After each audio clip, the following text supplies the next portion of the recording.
They thought no one could hear them. Behind the locked doors of Clarence House, Queen Camilla and her son Thomas Parker Bowles whispered the kind of plans that don't get written down, plans to erase the heirs to the throne, consolidate the crown for themselves, and silence anyone who stood in their way. But what they didn't know was that someone was listening, a royal guard with no intention of staying silent.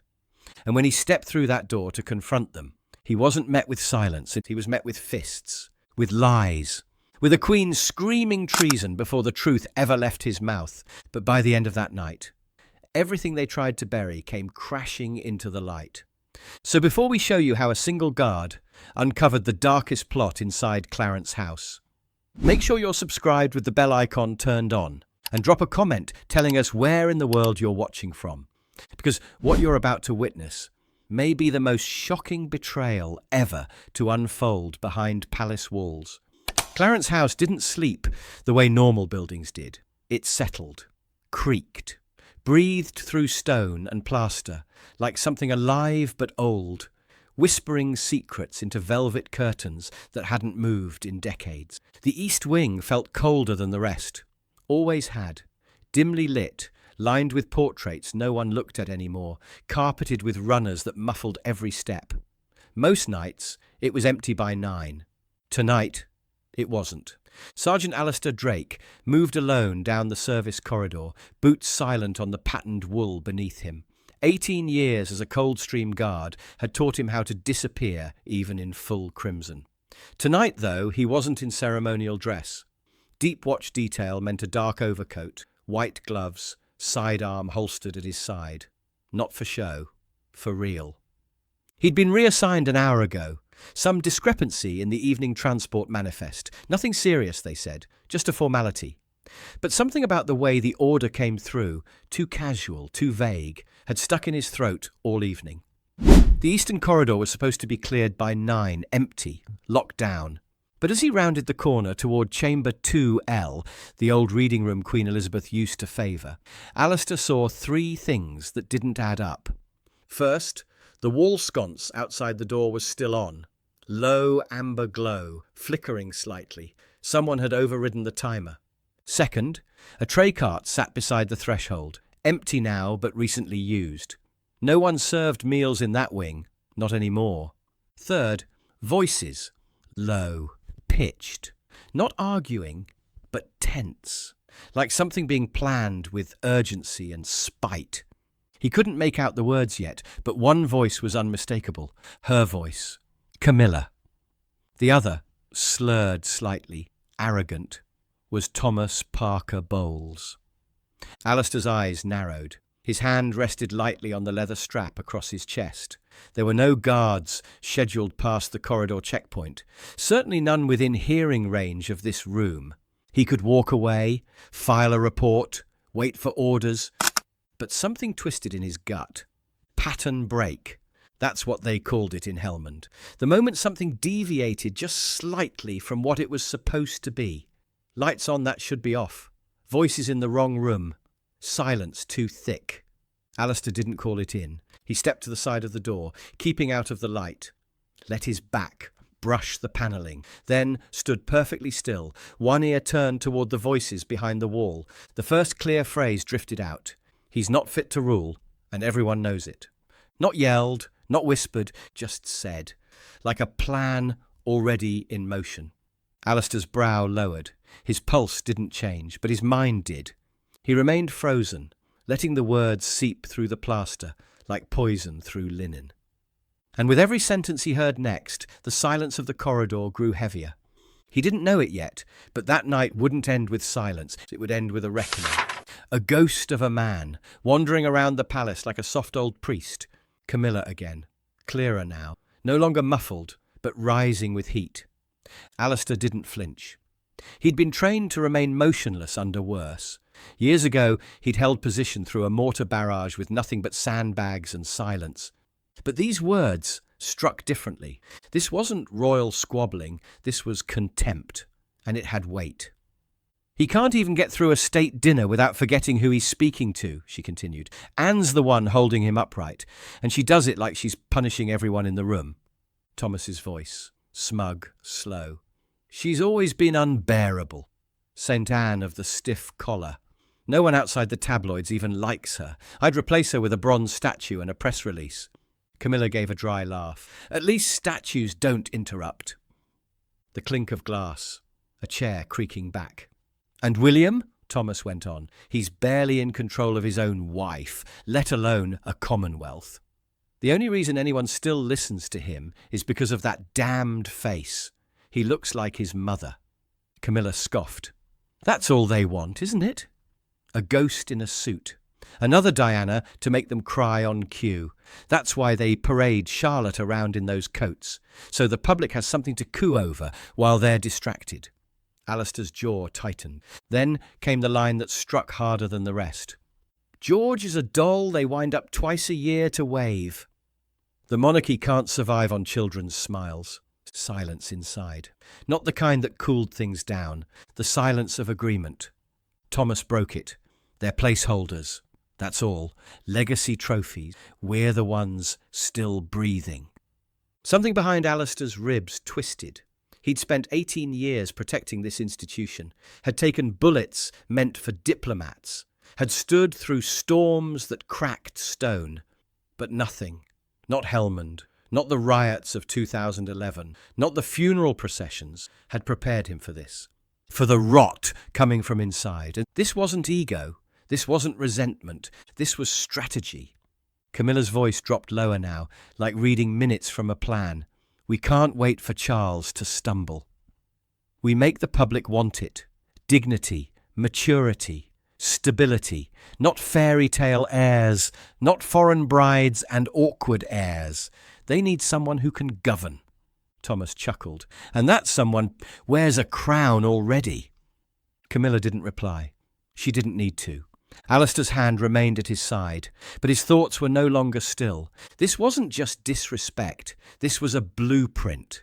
And the crown had never been in more danger than from the voices behind that door. They weren't mocking the institution. They were preparing to replace it. They still think she's watching, Camilla muttered, even now, even from the grave. Alistair's breathing deepened, once controlled. He knew exactly who she meant, Queen Elizabeth II. That entire generation still clings to her voice like it's scripture, Camilla continued. They call it duty, legacy, service. A pause. I call it delusion. Thomas exhaled slowly, savouring the audacity. And it is delusion. She clung to robes and crowns like they were magical artefacts, symbols of an empire already rotting. Camilla didn't argue. I've seen more power in a televised charity gala than in one of her Commonwealth speeches. Then something darker shifted in her tone. She kept everything locked behind protocol, even her family, especially us. She left us crumbs, ceremony, not control. Thomas leaned forward, voice thick with contempt. And now she's out of the way. The room fell into a pause. Alistair didn't move, but the hairs at the back of his neck rose. Those 5 words, so clean, so final, cut colder than anything else. Out of the way. Camilla resumed, quieter but clearer than ever. Charles thinks he's carrying her flame, but all he's doing is standing in its ashes. Thomas snorted. And Anne. She'd chain the crown to a church pulpit if she had her way. William plays the family man for the cameras, Camilla said. But the world doesn't need a prince with a photogenic smile. They need a queen who commands. The air thickened with the ambition in her voice. Thomas leaned in. We frame it as continuity, strength, the monarchy adjusting to the modern age. And who, Camilla asked carefully, guides that continuity? She didn't need to say it. Thomas did. You do. A silence of full agreement. Then Camilla added, almost too casually, but I don't wear it alone. Thomas smirked. Good thing I look dashing in a dark suit. They both laughed. Not joy. Ownership. Camilla's voice turned clinical. We have the contacts. The Times, the Mail, even some on the inside. Quiet ones. Respected ones. Funding. Handled. You forget I sit on more charity boards than the Bank of England has coins. She paused, then added with eerie precision. We begin with whispers. concerns about Charles's health, subtle questions about William's judgment. By spring, the narrative writes itself. Continuity demands experience, and experience wears a crown already. Thomas leaned back, satisfied. When? The Jubilee anniversary, she said. June. Maximum visibility. We position it as honouring Elizabeth's memory by ensuring competent succession. Alistair hadn't blinked in nearly a minute. They weren't just plotting, they had dates, strategy, a timeline. This wasn't gossip, this wasn't tension, this was treason. And the worst part, they believed they were right. They didn't just want power, they thought they deserved it. And if the monarchy was ever going to survive, someone would have to stop them. From inside. A soft creak echoed down the corridor behind him. Alistair's head turned slightly, no more than a fraction, but his eyes tracked it. At the far end of the hallway, barely visible past the archway, a young palace servant stepped out from the linen door carrying folded cloth and papers. The boy looked up, froze. Alistair raised one gloved finger to his lips. Sharp, silent. Then pointed two fingers to the floor. Stay there. And shifted one foot into deeper shadow. The boy obeyed instantly. But inside the room, the change in air hadn't gone unnoticed. Did you hear that? A chair scraped back. Footsteps crossed the floorboards. 1, 2, 3 steps. Then silence. Alistair pressed against the panelling just as the door cracked open an inch. A sliver of Thomas's face appeared, eyes sharp, despite the drink, scanning the hallway like a fox checking its trap. Alistair didn't breathe. Thomas hesitated, stepped further into the doorway, looking left, then right, then back again. A beat passed. Then, satisfied, he muttered, "Old house," and turned back inside. The door clicked shut. Alistair's fingers curled inward. His choice was clear now. No report would capture this. No chain of command would move fast enough. By morning, every recording would be erased, every servant silenced, every whisper reframed as slander. They'd be the victims. He'd be the madman. Unless he acted now. Alistair's spine straightened. One boot slid forward. His hand hovered near his side. Not his weapon, but the small brass clasp on his breastplate, worn down from years of polish. He tapped it once, out of habit, then stepped forward. 2 strides brought him directly to the doorway. He didn't knock. He opened it and walked in. Camilla and Thomas both turned sharply, eyes wide, mouths parting, not in surprise, but alarm. She was still seated beside the fireplace, half turned toward a writing desk. Thomas had been pouring another drink. Neither moved. Not at first, not until Alistair shut the door behind him, with a soft, deliberate click. Silence. Then Camilla stood slowly, the air around her curdling into ice. "What," she said, voice colder than winter stone, "are you doing in this wing?" Thomas stepped beside her, already sneering. "You're not supposed to be here." Alistair didn't answer. He didn't need to. His presence had already spoken louder than any accusation could. And for the first time in that room, Camilla looked afraid, not of violence, not of scandal, but of exposure. Camilla's expression snapped from startled to scathing in seconds. "You've crossed a line," she hissed, taking a step forward. "This is a private residence. You are not cleared for this wing, not for this hour, not under any protocol." Thomas flanked her, glass still in hand, shoulders squared in a drunken mimicry of authority. "You think that uniform makes you untouchable?" Alistair said nothing. He stood at full height, shoulders back, posture neutral, immovable. Camilla's eyes narrowed. "You have 10 seconds to walk out that door before I make a single call that ends your entire career." Alistair's voice was calm. "With respect, ma'am, I'm not going anywhere." The silence that followed cracked like a rifle shot. Thomas let out a sharp laugh. "You must be insane." But Alistair didn't move. Chin slightly raised, hands relaxed at his sides, gaze fixed between the two of them. Camilla turned to her son with a look that wasn't confused. It was calculating. "Teach him a lesson," she said softly. "Not a suggestion, a command." Thomas hesitated, then took a step forward. Alistair didn't react. Another step, Closer now, glass clutched in one hand, the other curling into a loose fist.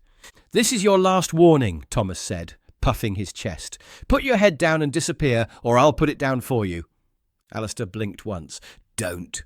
Thomas lunged. The movement was clumsy, rage and whine driving him instead of coordination. But the weight behind it was real. The glass came up like a blunt weapon, arcing toward Alistair's temple. Alistair moved once. Precisely. Shifted sideways, caught Thomas's wrist mid-swing with his left hand, twisted the joint backward, not enough to break, just enough to force the release, and swept his leg behind Thomas's foot in one clean motion.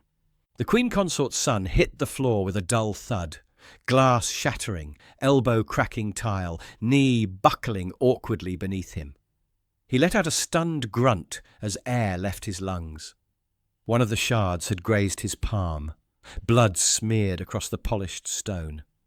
Alistair stood over him, calm, upright, unshaken. His breathing hadn't changed. Thomas writhed, then groaned, pressing one hand to his hip. Camilla shrieked, "You assaulted my son!" Alistair didn't respond. "You've attacked us!" she screamed, voice shrill now. "You stormed into a royal chamber in the dead of night and attacked the Queen Consort and her heir!" Thomas was still on the floor, teeth gritted, muttering curses between pained gasps. Camilla was already moving toward the telephone on the side table. "You will be stripped of every medal you've ever worn," she spat. "Every barracks will erase your name. You'll be lucky if you're guarding a parking garage by Christmas." But Alistair remained still, and in that moment he understood what she was doing, twisting the truth, fast, ruthless, believable. Before anyone else could hear what she and her son had said behind closed doors, she was turning treason into self-defense, rebellion into royal victimhood, and if no one stopped her, she'd get away with all of it. Camilla had the receiver in hand before her son could even sit up. "I want security now," she barked into the line. "A royal guard has assaulted this residence. Yes, physically. He's still here." Thomas moaned behind her, one arm curled against his ribs. Alistair didn't move, didn't plead, didn't raise his voice. He just spoke. "I heard everything." Camilla froze. Alistair's voice remained level, sharp, deliberate, each word measured like a soldier counting rounds. "I heard you mock His Majesty. I heard you call Princess Anne a relic. I heard your son say the monarchy needs adult faces, not children's smiles." A pause. The weight of the words filled the air. "I heard you call Prince George a doll to wind up. I heard you say Princess Charlotte should be erased." The receiver trembled in Camilla's hand. Beyond the hallway, muffled footsteps approached, fast, uncertain. Alistair stepped forward, not threatening, just closer, just enough that she couldn't look away. "And I heard you say," he added, "that Queen Elizabeth is finally out of the way." Thomas, still sitting on the floor, snapped, "He's lying." Alistair turned to him, voice flat. "I can repeat every word you said. Every single one." Thomas tried to rise, but winced, still holding his side. "You don't get to challenge us. You're a guard. You follow orders." "I follow the crown," Alistair replied, "not conspirators." Camilla slammed the receiver down, face pale with rage. "You think anyone will believe you? You burst in here and attacked my son." "I acted in self-defense," Alistair said evenly, nodding toward the shards of glass near Thomas's hand. "And there are witnesses." Staff in the hallway. They heard your voices. Outside the chamber, silence had spread, thick and listening. One of the senior household aides had arrived and stood frozen in the threshold. Two junior staffers behind him kept their heads down, but their eyes were wide with something between shock and recognition. Camilla's composure slipped further. "You don't understand what you've done." "Oh," Alistair said softly. "I do."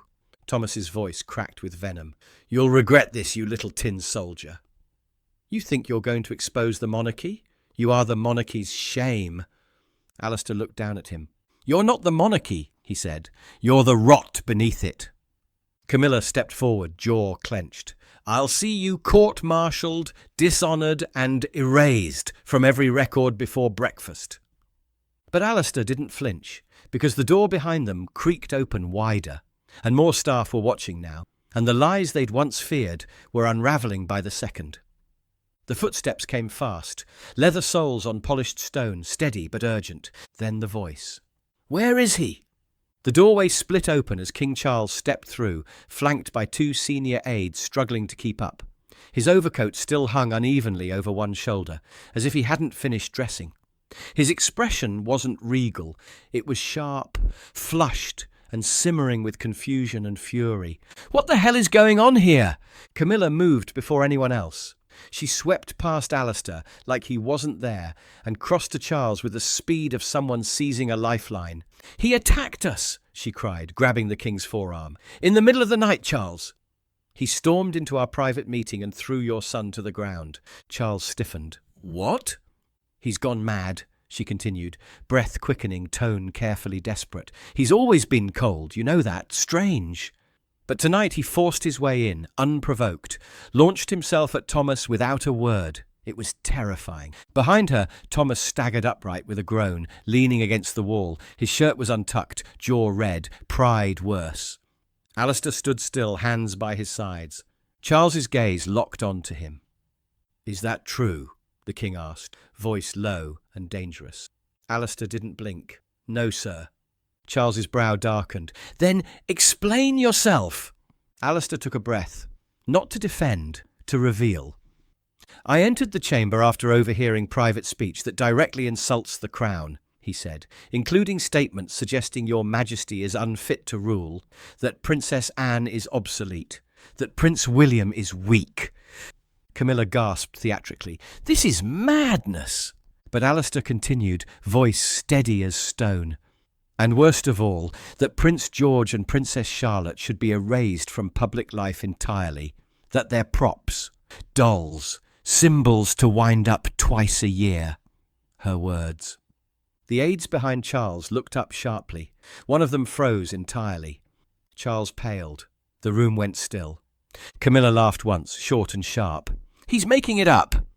Alistair didn't flinch. "You said Queen Elizabeth is finally out of the way, and you referred to yourself as the rightful monarch." Thomas spoke now, trying to seize the narrative. "He's twisting it." "We were discussing legacy, public sentiment, press narratives, not treason." Alistair turned to Charles. "They were plotting, sir." "Not grieving, not serving, plotting." The king didn't respond immediately. He looked at Camilla, then at Thomas, then back to Alistair. "Are there witnesses?" he asked. A voice from the hallway answered, "Yes, sir." Everyone turned. It was the senior aide, grey-haired, loyal, old enough to remember Windsor's golden years. He stepped into the doorway slowly, nodding once. "We heard most of it." Behind him, two more faces appeared. A junior secretary, pale and trembling, and the young footman Alistair had silenced earlier, his eyes wide but steady, no longer afraid. Charles looked at them, then back at Camilla. His expression shifted, not toward belief, but toward something worse. Doubt, the kind that cracks foundations. "All of you?" he asked quietly. The footman nodded. "Every word, Your Majesty. About Prince George, Princess Charlotte, the Queen." His voice broke slightly. "Everything." Camilla's mouth opened, then closed again. Her eyes flashed to Thomas, who looked like a man watching a trapdoor swing open beneath him. And in that moment, Charles stopped doubting, because the one thing he could excuse wasn't present here, love for his grandchildren. And the man accused of assault was the only one in the room fighting for them. King Charles's face had shifted, no longer stormy or indignant, just still. The stillness of someone realizing the enemy wasn't outside the gates, but inside the room. "Camilla," he said quietly, not looking at her, "tell me it isn't true." Her lips parted, ready to launch another deflection, but nothing came out. She hesitated, just long enough. Then came the pivot. "We were speaking hypothetically," she said, adjusting her tone like slipping into silk gloves. "Strategic conversations. About relevance, about survival. You know how fragile the monarchy's public image is." Charles's gaze snapped to her. "I asked you to deny it, not to explain it." She blinked, surprised by the sharpness in his voice. Thomas cut in, trying to soften the blow. "You're overreacting." They're words. Everyone vents in private. But between us, don't we all agree things need to evolve? Charles turned to him slowly. Thomas, emboldened by his own logic, pressed forward. The crown needs modern minds, authority that actually leads, not bows and ribbons and hiding behind children with rehearsed smiles. Silence. Dead silence. Even the staff in the hallway stopped breathing. Charles stepped forward, once slow, deliberate. His voice shook as he spoke. They're children, Thomas. His son-in-law stood frozen, glassy-eyed. Camilla shifted, but said nothing. They're my grandchildren, Charles went on, voice rising by degrees, and you called them props, dolls, things to erase. He turned back to Camilla. And you stood there. You didn't stop him. Her jaw clenched. You're twisting this. No, Charles shouted, louder than any in the room had heard in years. Don't you dare accuse him of twisting anything. He pointed at Alistair, whose posture hadn't moved an inch. This man, Charles said, was the only person in this palace who remembered who the crown is for. Camilla's hands balled into fists. So that's it? You'll believe a foot soldier over your queen? No, Charles said coldly. I'll believe a man who defended the heirs of this house while you plotted to take it apart from within. Thomas snapped. You're too soft. Always have been. Charles stepped closer, eyes locked on him. Say another word. Thomas swallowed whatever comeback was forming. Camilla's shoulders sagged, not in defeat, but calculation. Something was unravelling, and she knew it couldn't be patched back tonight. The king exhaled slowly, then turned to Alistair. What you heard, what you saw, what you stopped. He swallowed, voice heavy now. It doesn't just matter. It may have saved the crown. Alistair offered only a small nod. The king straightened, adjusting the hem of his coat. From this moment forward, nothing said in this room leaves it, not through palace channels, not through family whispers. There will be protocol again. He turned to Camilla and Thomas. And as for you, he didn't finish, because sometimes the silence says more. Camilla stood utterly still, eyes locked on Charles, mouth a line of fury she could no longer weaponize. Thomas slumped against the chair behind him, one hand pressed to his bruised ribs, the other hanging limp. All the venom from before had drained from his face.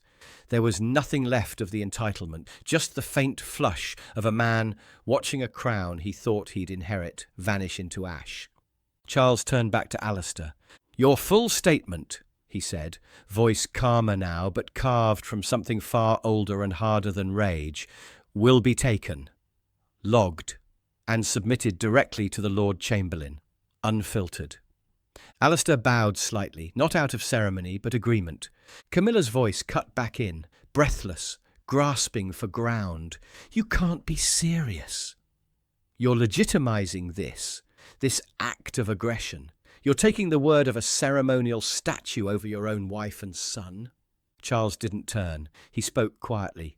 No, I'm taking the word of the only person in this room who remembers what it means to serve. She blinked. You're condemning your family. Charles slowly turned his head. You condemned yourself the moment you said George was just a prop. She flinched. Thomas tried to salvage it, his voice cracking at the edges. We were speaking tactically, not emotionally. You've said worse in private. Everyone has. Not about my grandchildren, Charles said. Never about them. A beat passed. Then Charles turned to the senior aide, still watching silently from the doorway. Dispatch a security notation. Sergeant Drake's movement tonight is not to be flagged or questioned. Any surveillance he tripped, wipe it. Any disciplinary action raised, burn it. The aide nodded. Yes, Your Majesty. Camilla let out a bitter laugh. You're promoting him now. Charles didn't answer. He faced Alistair again. From this moment forward, he said clearly, you'll report directly to my office. No rotation. No parade watch. You're under my personal command. Alistair didn't smile, didn't puff his chest or savour the reversal. He simply inclined his head, quiet as always. Camilla's fists trembled at her sides. You'll regret this. You think the press won't find out. You think the cabinet won't whisper. This looks weak. Charles stared at her for a long moment, then turned to the aide again. Make sure every word of his statement is time-stamped, secured, and marked as verified by the sovereign. The aide nodded. Understood. Thomas's mouth opened, but Charles raised a single hand, cutting him off without a sound. "You've said enough tonight," he murmured. Then at last Charles turned his back to them both, and just like that, without thunder or ceremony, the centre of power shifted. Not because a man shouted, but because a soldier didn't. Alistair didn't look back as he walked out of the chamber. He didn't need to. Behind him, Clarence House stood in stunned silence. Staff parted for him in the hallway, not in fear, but out of something older, something rarer, respect. He passed the same wall he had leaned against just minutes earlier, but the air was different now, lighter, like something rotten had finally been carved out. The senior aide followed behind, not speaking, just walking 2 paces behind, a formality, but no longer a hollow one. Inside, Camilla remained frozen near the fireplace, arms crossed, voice gone. Thomas slouched in a chair, clutching his side, red-faced and small. And King Charles stood alone at the window, his reflection cast over the moonlit glass. He said nothing, but he didn't need to. The message had already been sent, not to Parliament, not to press, but to the crown itself, that it would not be inherited by those who whispered behind velvet doors, but protected by those who stood in silence and listened. Alistair reached the staircase landing. The second footman nodded to him, eyes wide. No words passed. They didn't need to. The uniform he wore now meant something again. And the institution had just remembered who it belonged to. If you overheard a plot like this, would you intervene or stay silent? Was King Charles too late to act? Or did he step in just in time? Tap that like button if you believe the crown should never be treated like a game of inheritance. Subscribe with the bell on so you never miss what really happens behind palace walls. And share this story with someone who still remembers what Queen Elizabeth stood for. Your next story is already waiting on screen, so go watch that now. We upload daily, same time tomorrow. We'll see you then.